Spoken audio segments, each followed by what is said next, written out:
All right. Now, my favorite part. So, one of my jobs is I get to write down things that you've said that would make a good title for this episode. Oh, okay. I'm going to read them back to you, and you get to pick your favorite. I do?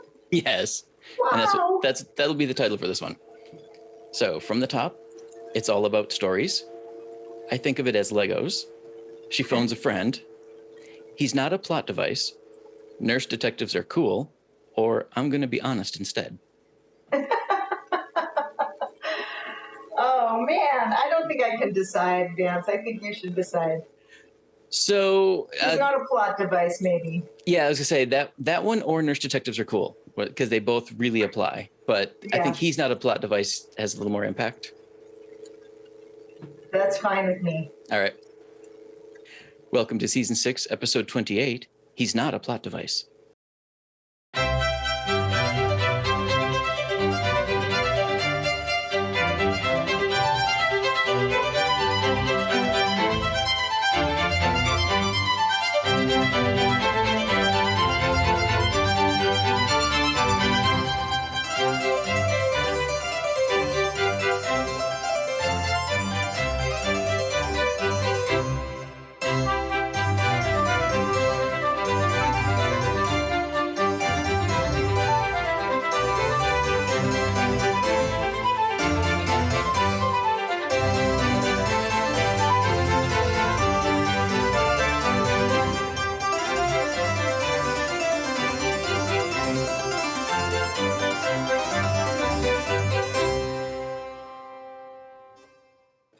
This is Written on the Edge. I'm Vance Bastian here with my co-host, S.A. Baz Collins. Hey. And we're really glad you're here with us. Our guest today is Jennifer Hanlon Wilde. Jennifer lives and writes in Oregon. She's a nurse practitioner and teacher who thinks of her work as opening a kind of map to study the well-worn places where storytelling intersects with health. She also enjoys real maps, traveling the world with her family, and, as a doctoral student at Washington State University, nerding out over global health data. A robust community theater and music scene, acres of orchards, and unparalleled local cider and beer have made it a joy for her to put down roots in the Columbia River Gorge, but being a Red Sox fan is in her DNA. Jennifer, welcome to the show. Thanks for having me. Our pleasure. So, how did you make the leap from healthcare to being an author? What was the story there? Yeah, good question. I've really been writing for longer than I've been in healthcare. I think I've been writing stories since I was a little kid. So it wasn't really a big change, although becoming a published author certainly made life different. But, you know, healthcare, and I have the privilege in my work as a nurse practitioner to hear tons and tons of stories. I mean, really, it's all about stories, what happens to people, what it means to them. So being in touch with people's stories is kind of a part of my life every day at work anyway. So they're not really as different as they might seem. All right, that's fair. Not that I take people's stories and write about them. I want to be clear. That's not what it's about. It's just what happens to people. So understood. So Finding the Vein is your first novel, right? Yeah, it is. All right, so give me the elevator pitch. What if I picked it up and looked at the back cover? What would it tell me? Well, I could read you the back cover. That works. Maybe Someone who brought cue cards. Yay! She brought her book. She brought her book. Yay! Well, I think I will just read the back cover. Located outside of Portland, Oregon, Heritage Camp is a summer retreat for internationally adopted children where adoptees can explore their identities and bond over their shared experiences. When a camp counselor goes into fatal anaphylactic shock one evening, everyone believes it to be a tragic accident. But Sergeant Mikey, a former ER nurse, and her new partner, Detective Wu, aren't so easily convinced. Rumors spread quickly through the camp. Everyone is a suspect. Camper Isaac and his new friends share their grief and theories about what really happened, bringing shocking evidence to light. As the detectives and the campers each conduct investigations into Paul's death, Heritage Camp's own secrets start to unravel. They soon discover something much more sinister than they ever expected. So, dun, dun, dun. Dun, dun, dun. It's funny too because when Vance was reading your bio and he said it was the intersectionality of like this story and health, I thought he said hell, and I was going, Satan's involved? No.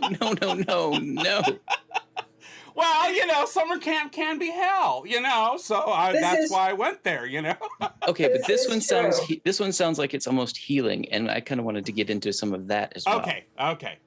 I'll put Church Lady away. But for the focusing on the story first, this pretty much follows Mikey and Isaac, right? The detective and the camper. Yes, Mikey and Wu are one pair of detectives, and then Isaac and Hal. Hal is a very important character too. He's not Hal, H-A-L. And Hal is a kind of a boy genius who is also somebody that everybody at camp knows. He's not popular is not the right word, but everybody knows him because he's unique and he really makes an impression. And he becomes Isaac's camp buddy. Which is hard for Isaac because Isaac is really trying to kind of blend in and stay on the down low and not really come to people's attention very much.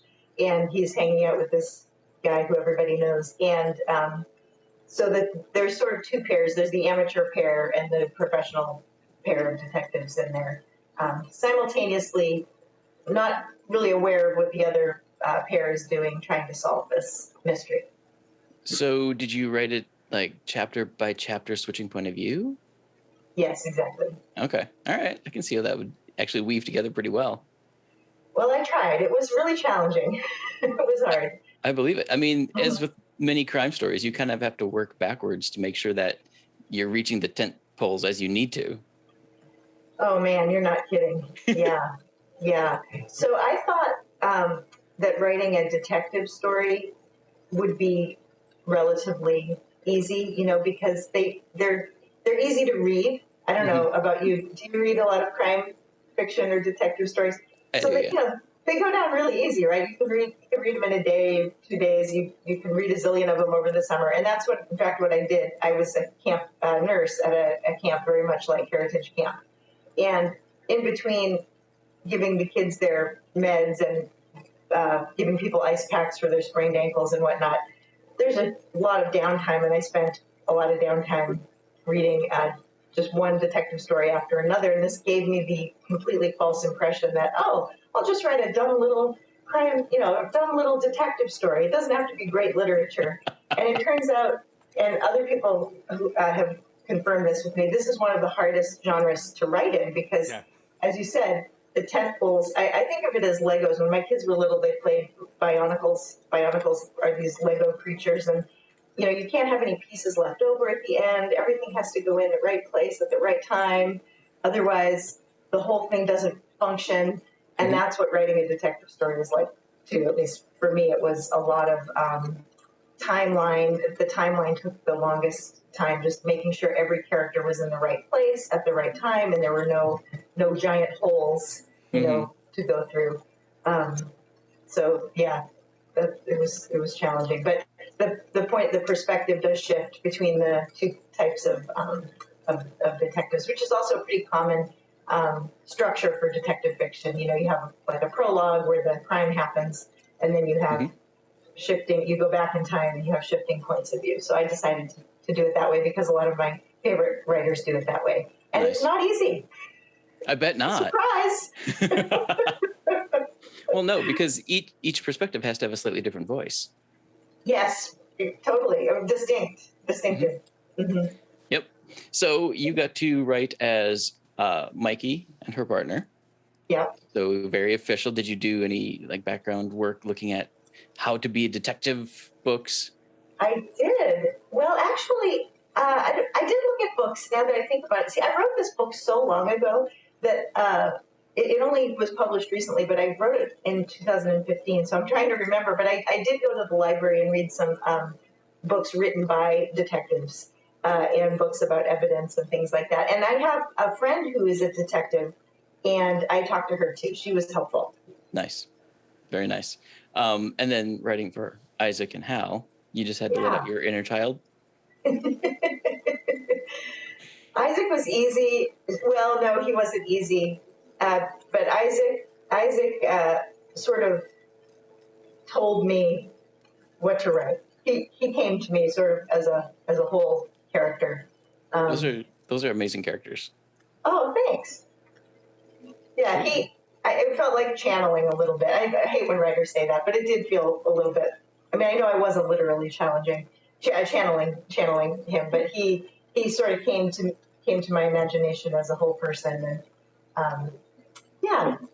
All right. Anyone else in the cast of characters you want to highlight? Or any relationships in the novel you want to highlight? Well, yeah, I think Hal and Isaac were really fun to write. They are actually based on sort of a Sherlock Watson duo. So in the Sherlock Holmes books, Watson is the storyteller. Everything's from his point of view. You don't really hear from Sherlock Holmes, and he's also he's a couple steps behind, the genius detective. And there's just something interesting about seeing the events through the eyes of kind of an ordinary person when there's this extraordinary person who's making the connections before everybody else, including the reader. And so that's sort of what Isaac is. He's sort of a Watson. Nice. And Hal is sort of a Holmes. Yeah. Nice. And then there's a relationship between Lou and Mikey too. They're new partners. They haven't worked together before. She's burned through some other partners because she's very assertive, and not all the guys that she's worked with are kind of down with having a bossy woman be their partner. Good for her, though. Imagine that. Right? But they're kind of working things out, and it doesn't necessarily work out that well for them. But. So did you leave yourself room for like another Mikey story or another Isaac story? Yeah, there's definitely another Mikey story. There's another character in this book. So Mikey is a detective who was formerly a nurse in an emergency room, and she has a former colleague whose name is Rachel, who actually helps her figure out what really happened. She gives her some, she phones a friend and she gets some help. And Rachel is highlighted in an ongoing project. I really love Tana French. Tana French is an Irish writer who's written a bunch of mysteries, and I like what she did. Her first book, it's the Dublin Murder Squad is the series, and every book picks out a different character from the Dublin Murder Squad, and then that person is the protagonist of the next book. So it's this interesting world building where you move from one point of view in one book to another in another book, even though it's still a familiar world. Because it's still a familiar world. So I wanted to try to do that. So Rachel is kind of highlighted in the next project, but Mikey and Lou are still around, and I think Hal is definitely going to make an appearance. Very cool. Yeah. So, and you briefly brought this up. You have experience at a summer camp similar to the one you wrote. Yeah. Mm-hmm. Can you tell us a bit about why that was important? Yeah, I think so. Well, for one thing, that's sort of where the idea came to me for the whole story. Mm-hmm. I worked for several years, until COVID happened and shut down camps. I annually would be the nurse at this summer camp called Holt Adoptee Camp. And I have 3 children who joined my family through adoption. And basically I started working at the camp so that they could go for free because, camps are expensive. Right. There you go.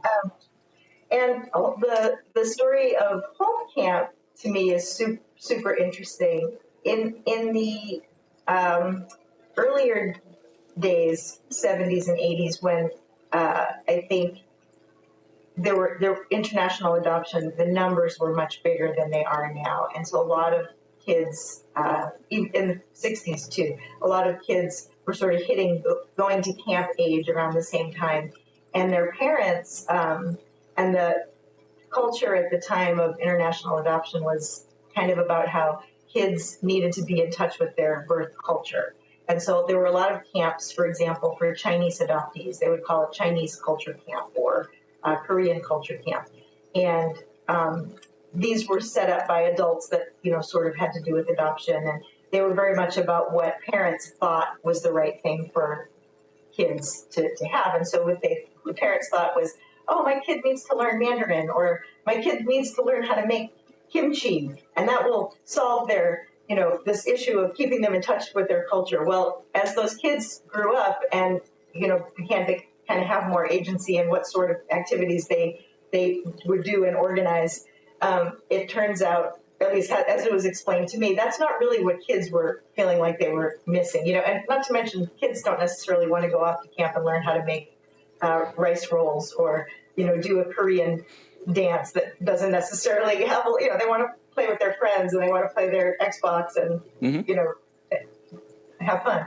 And so adoptee camp shifted. I mean, the parents thought that was great. The parents thought it was great the kids went off to learn to make kimchi, but the kids didn't necessarily love that. So Holt adoptee camp shifted away from that cultural focus, which also, by the way, kept like the Chinese adoptees in one camp and Korean adoptees in another camp and so forth, to having just adoptee camp. So all what the kids really seemed to like was being around other kids that were in a similar situation as them, transracially adopted kids with, a lot of times it's Asian kids with white parents, and they all know what that feels like, and no matter which country they came from. So Holt Adoptee Camp is inclusive of all adoptees. It's actually not just international adoptees. You can be a domestic adoptee and go to Holt Camp too. So they do a lot. The kids do normal camp activities. Mostly they just play, but for a little while every day they do have workshops where they talk about adoption issues, racism, trauma, things like that are really important. They don't, however, make kimchi anymore. Good. It's building a sense of community, really. Yep, right. You said that so much better than I did. Thank you. Exactly that. So I was taking notes. One of the other topics that your publisher said that your novel touched on was gender identity. Yeah. Which character is that? Well, should I tell you, or should I tell you to read it? There's a character who's transgender in the book, and that's the character that kind of came to me as a whole person, and it was because I was at camp and I was enjoying watching how the kids seemed to be so happy together. They were all being themselves, and for some reason I just thought about what it would be like to have a kid who was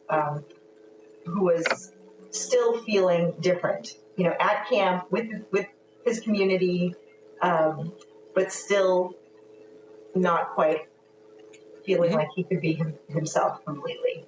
And that's kind of how that came about. I didn't sit down and say, I want to write a story with a transgender protagonist. That's what happened. Well, and thank you, because that turned it from an issue story into a person story. Mm-hmm. And that's how we need to tell these. I mean, your character and that's how they want to be seen. They're right. Just part of a story. It's not because they were, it's just something that they were there at that place and time, and this is what happened, Mm-hmm. Yeah. Yep. Here's who I am. Deal with it. Let's go canoe. Right. Yeah. right.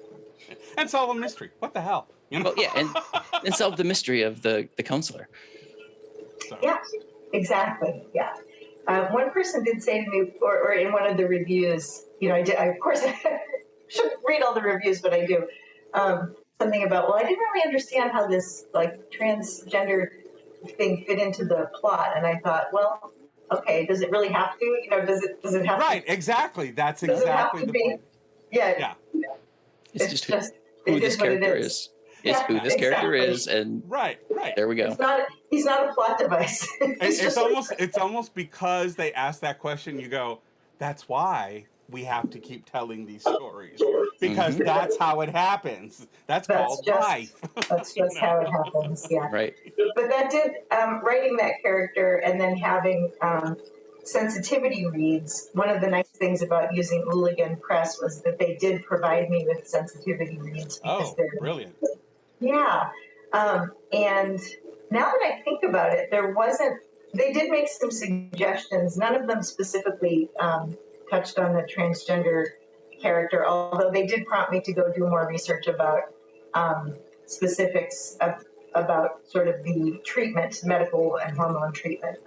So that was helpful. But the sensitivity reads, I think, are a great idea for authors. They had a transgender sensitivity reader, some people with different people who are represented in the book, sort of members of those communities participated in sensitivity reads. And I don't think that's 100% guarantee that your book won't offend anyone in those communities, but it was certainly nice to know that it went through that process. Right. Well, and it shows that you treated it with sensitivity, which goes a long way. I mean, that goes a long way. I mean, everyone has blind spots, and so there were things that I didn't realize. There was language I used that I didn't realize was not appropriate, that might have offended someone, and so I went through and changed that. Actually, there were some things, now that I'm thinking about it again, related to dead naming that I was not aware of how hurtful that is, and so we made some changes to the manuscript because of that. And I was so glad to have the chance to do that before this got out there and made somebody feel sad or triggered. Right. No, absolutely. All right. Any other elements of the novel you want to share? I mean, I'm actively avoiding spoiling the end. But what else would you like people to know about it? Well, I think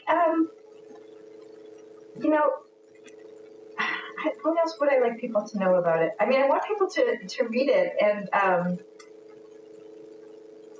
I mean, that's what all writers want, right? We want everybody to read their story. Nice. Yeah, Yeah, that's really what we want. I think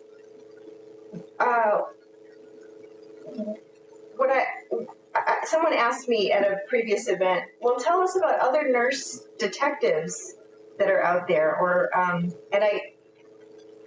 there aren't that many. There are some. So that prompted me to think about, I mean, medical mysteries are pretty common. And I think there are some physician detectives that are out there. And there are some nurse detectives out there. The Nina Board. The Kay Scarpetta novels are hugely popular. I mean, I know she's a forensic pathologist, but she's a doctor as well. She's a doctor, yes. So I'm thinking about nurses, though. So because I think nurses are detectives, too. And people don't necessarily think of nurses in that way, because you think about physicians as being the people who make a diagnosis, but actually nurses are constantly trying to figure out not only what's going on with our patients, but also what does it mean? What does it mean to the person? What does it mean in their life? And so nurse detectives are cool.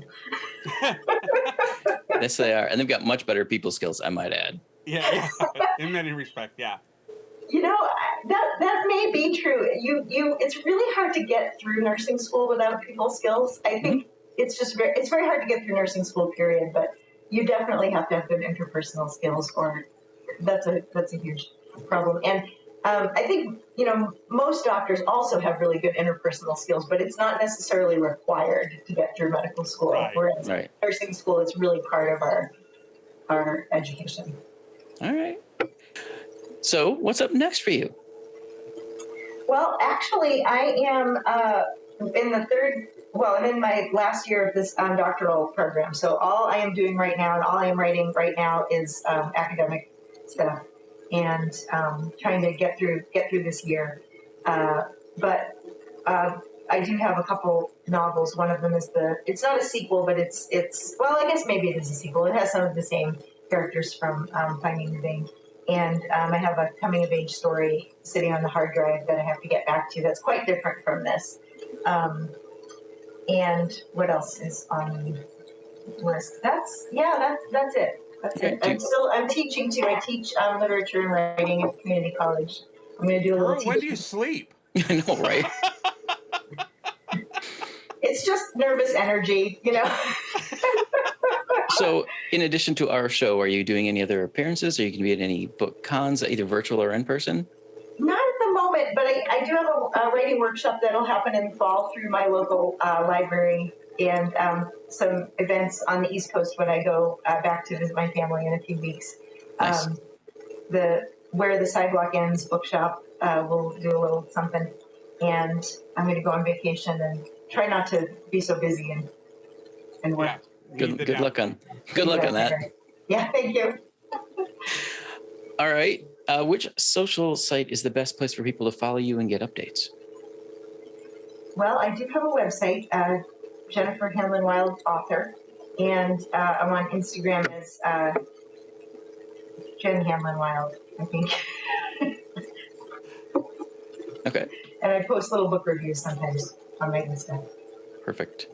Any final words of wisdom? Be yourself. It's okay to be. It's okay to be super complicated. Just be yourself. Nice. That's well the said. message of the book. There you go. All right, folks, this is Written on the Edge. The Rote Podcast is produced by Road Ravens Media. For our disclaimers, links to social media, our listen stations, or to sign up as a guest, visit www.rotepodcast.com. We'd like to extend a huge thank you to Jennifer Hanlon Wilde for being with us today. Jennifer, thank you so much. Thank you so much. Our pleasure. It was Now, my great pleasure. pick up Finding the Vein, add it to your list of summer crime detective reads. There it is. I'll do the Carol Merrill thing. Okay. And Thank you. and then write Jennifer a nice 1 or 2 sentence review telling There you go. the world what you thought of the book.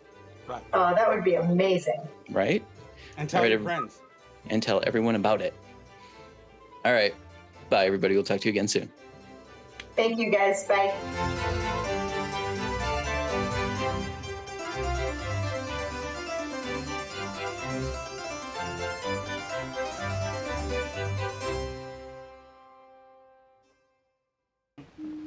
Oh, what's that?